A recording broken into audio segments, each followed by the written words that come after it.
justifiable. So naawa talaga ako kay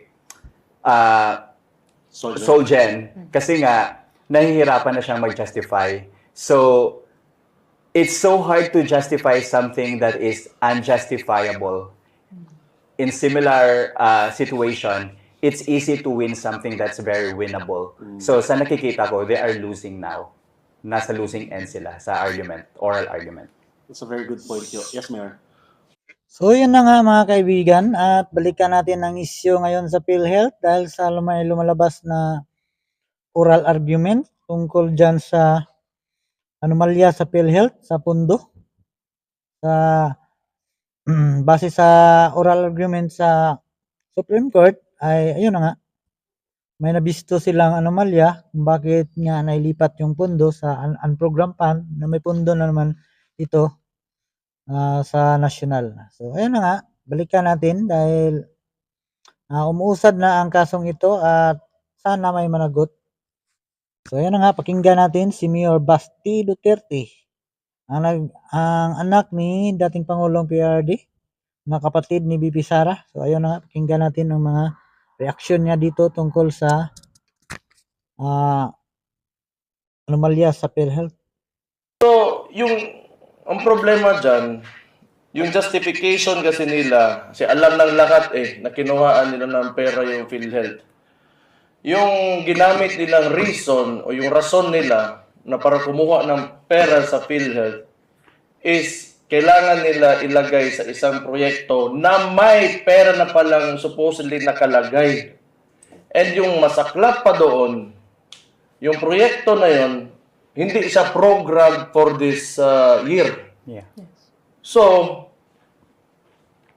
I don't know if I am correct, may pera na galing sa loan na hindi natin alam saan na ngayon, that is supposedly for the project, tapos may pera pa na galing from the PhilHealth na hindi na rin natin alam kung saan nilagay because the project itself is unprogrammed or unfunded now. Tama ba? Nilagay nila sa unprogram para ma-justify na lalagyan ng budget Yeah, from PhilHealth. Yeah, but you know, but when they pulled the money out of PhilHealth, it was supposed to be for the PGN. Panay Gimaras. Grabe no? Grabe talaga no, ang ginawa nila sa PhilHealth. Grabe talaga nilang paglinlang sa mga membro ng PhilHealth. Hindi. wala akong masabi dyan. Negros. So yun yung justification. Sobra na distraction ngayon. Sobra na yung mga bulustugan nila Nila. Yeah, sorry. If I may add din, in-emphasize din siya ni Associate Justice Amy Javier na anong connection ng PhilHealth projects sa infrastructure projects. Kasi one of the justifications din na walang konekta yan. Ang layo ng konekta nila. Wala tayong pakialam dyan sa project na mga roads, highways, barangay roads. Wala tayong pakialam dyan dahil sa national yan Ang sa PhilHealth, pira ng mga mga membro yan. Walang connection dyan sa mga projects na yan. ang PhilHealth team is that para daw siya sa peace process. So, parang hindi justified ang fact na for healthcare programs, ginamit for peace process. Ang pira ng PhilHealth, health program lang. Dapat ginamit. May related sa health. O dagdag serbisyo, dagdag benefits sa mga miyembro. Dahil buwan-buwan tayo naghulog dyan Buwan-buwan may kaltas yung hildo natin dyan sa PhilHealth, sa kampanya. Dapat related sa ating benefits. And for infrastructure projects. Correct. Yun. Tama.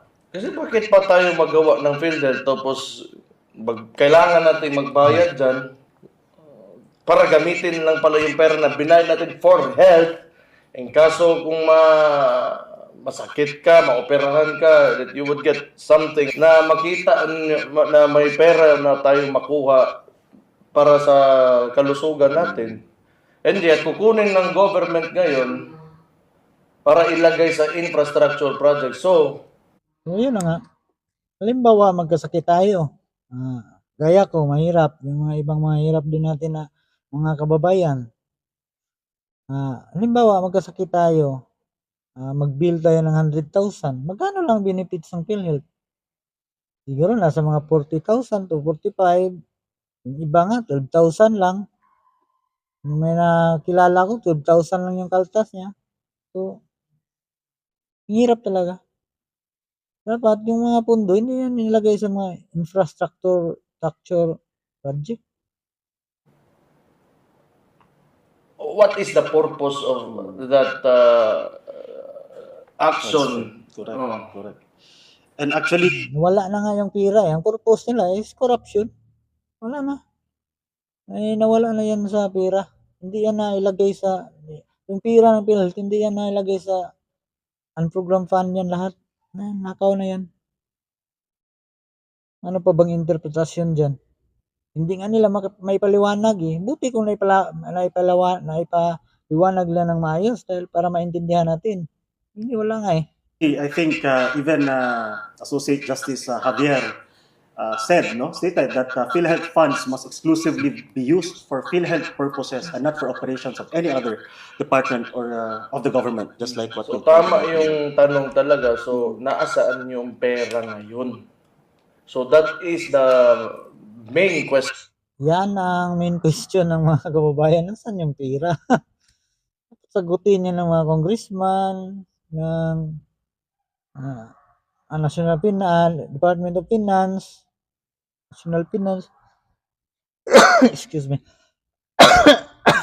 Ubo na tuloy tayo.